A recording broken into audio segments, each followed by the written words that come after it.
Bonjour chers frères et sœurs de l'église de l'île Jésus, nous sommes aujourd'hui le lundi 30 janvier 2023 et je reprends avec vous ces méditations quotidiennes après une période de vacances. Je vous propose aujourd'hui de débuter avec les premiers chapitres du livre d'Amos.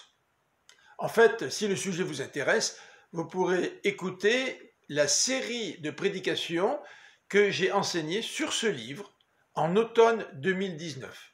Ces enseignements se retrouvent sur notre chaîne YouTube ou sur le site web de l'Église. Amos chapitre 1 et 2. Le prophète fait le tour des pays voisins d'Israël et il reproche à chacun d'entre eux leurs crimes et leurs fautes et leur annonce le jugement à venir. Il mentionne tout d'abord les Syriens, puis les Philistins, les Phéniciens, les Édomites, les Ammonites, les Moabites et le royaume de Juda. Mais il ne s'arrête pas là. Le 8e pays mentionné, c'est celui d'Israël. Remarquons qu'Israël du Nord représente l'apogée de ces interpellations. Et Amos lui consacre 10 versets. C'est le jugement le plus long.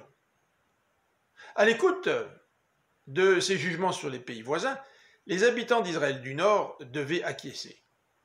Que les Syriens soient jugés, oui. Que les Philistins, les Phéniciens, les Édomites, les Ammonites, les Moabites soient jugés, bien sûr. Même que Juda soit jugé, oui.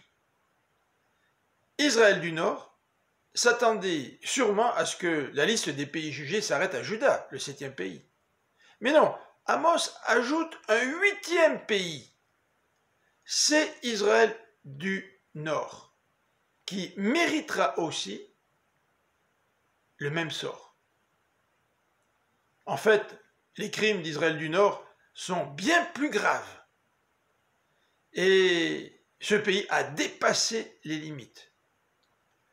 Ses habitants ont vendu des innocents pour des pots de vin. Ils ont aussi vendu le pauvre pour un morceau de pain. Amos, dans les versets 9 à 12 du chapitre 2, décrit les péchés d'Israël du Nord. Ses habitants oppriment les pauvres et les humbles. Le père et le fils vont vers la même femme. Ils pratiquent l'idolâtrie. Alors que l'Éternel les a protégés des Amoréens, alors que l'Éternel les a délivrés de l'Égypte, alors que l'Éternel les a conduits dans le désert pendant 40 ans. Le peuple d'Israël du Nord a péché contre son Dieu. L'Éternel pourtant les avait choisis. Il avait choisi parmi eux des prophètes et des prêtres que ses habitants ont par ailleurs méprisés. Et pour toutes ces raisons, les versets 13 à 16 nous décrivent que l'Éternel va écraser Israël du Nord malgré leur force militaire. Je vous souhaite une bonne fin de journée, que le Seigneur vous bénisse. À demain.